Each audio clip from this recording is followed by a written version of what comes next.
dire que vous êtes pédégiste. Mais moi, je ne vous ai jamais vu. Mais pourquoi, lorsque le CTRI se lève pour dire quelque chose, ou bien pour défendre, ou bien, je ne sais pas, pour faire la position, vous vous levez. Mais M. Oligui, c'est votre frère. Vous êtes le frère de M. Oligui. Entendez-vous un peu?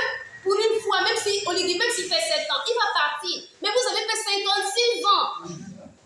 Ali Bongo, c'était un Nigérien. Vous ne vous êtes pas levé pour ça, M. Ilongo. Alors, Sylvia, il s'appelle Sylvie ou Sylvia, je ne sais pas. Elle a nié même le Gabon. Vous ne vous êtes pas levé. Nous, on dit que ce n'est pas un Gabonais. Au sein, ce n'est pas des Gabonais. Mais vous ne vous êtes pas levé. Vous étiez PDG, vous étiez avec eux. Mais nous, on souffrait, nous, le peuple. On souffrait. C'est au sein qui avait 75 millions. Le fils de Sénégal qui avait 75 millions par mois. Pendant que les petits Gabonais, les jeunes pêchaient avec les moustiques. Vous ne vous êtes pas levé, monsieur. Moi, je dis non.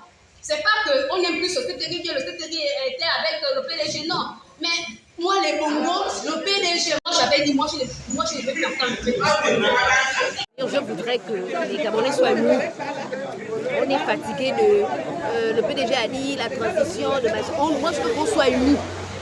Et moi, je soutiens le fait que, comme je l'ai toujours dit, le président, la première dame au sommet de l'État va venir des Gabonais.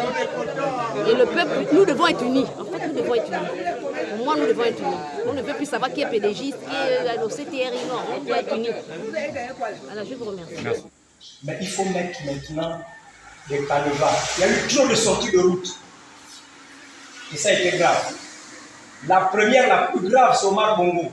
Quand ils sont un décret pour dire que les Haoussa sont des Gabonais, entre nous, on a plus de 50 ethnies au Gabon. Mais ce n'est pas par décret. Tu viens, tu fais tes papiers et on fait l'enquête de moralité, on te donne la nationalité. Et on connaît ce qui s'est passé entre les vrais Gabonais et les faux Gabonais.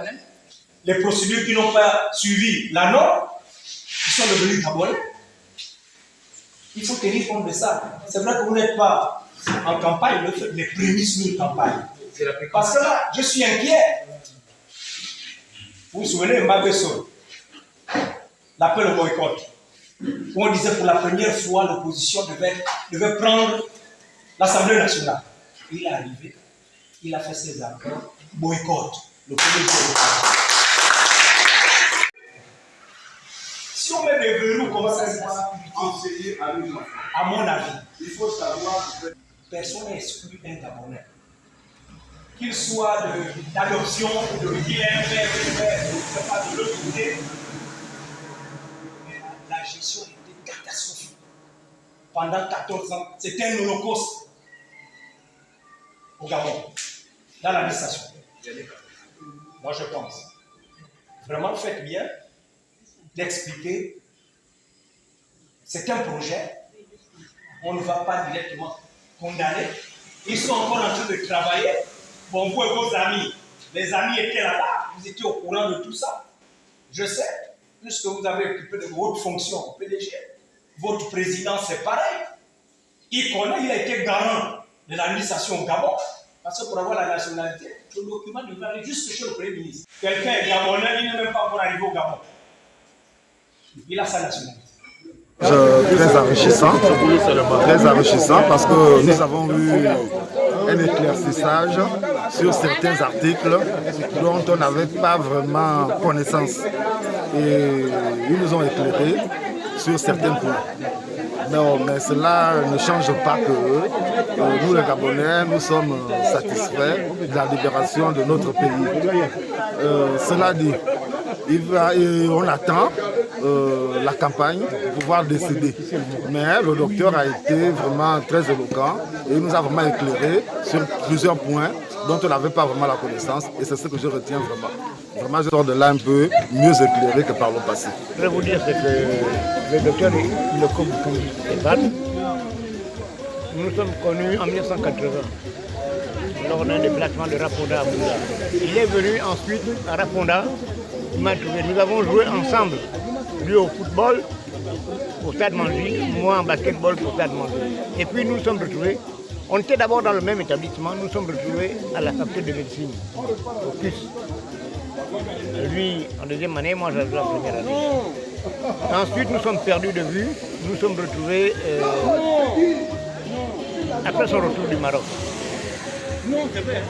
J'étais médecin. Moi aussi. Aujourd'hui, c'est vrai qu'à un moment, nous n'avons pas été du même bord politique. Il avait opté à l'époque pour le PDG, moi pour la réserve. Mais il a été toujours pour moi un grand frère. Quand j'ai été affecté à Mimongo, je mangeais chez sa mère. Donc je mangeais dans ses entrailles. Et je le revois après cela aujourd'hui. Mais je suis très content de le revoir. Peut-être pas par rapport à la politique, mais par rapport d'abord à l'homme qu'il est. Que chacun, même si c'est mon frère, chacun a ses convictions politiques. Je suis très content de le revoir et d'avoir échangé avec lui. Et quant à ce qu'il a dit, quant à son message, je dis que je l'écoute parce qu'il est trop tôt pour demander aux gens de dire oui ou non pour la Constitution, alors que nous n'avons pas encore le texte en lui-même. Et en cela, je le rejoins. Quand nous avons le texte en notre main, après l'avoir analysé, nous pouvons juger s'il faut le dire oui ou non. Mais il ne faut pas qu'on allie la Constitution au président de la transition au litigement. C'est deux choses différentes. Et c'est dans ce sens qu'il a abondé. Et si dans ce sens qu'il a abondé, je le soutiens.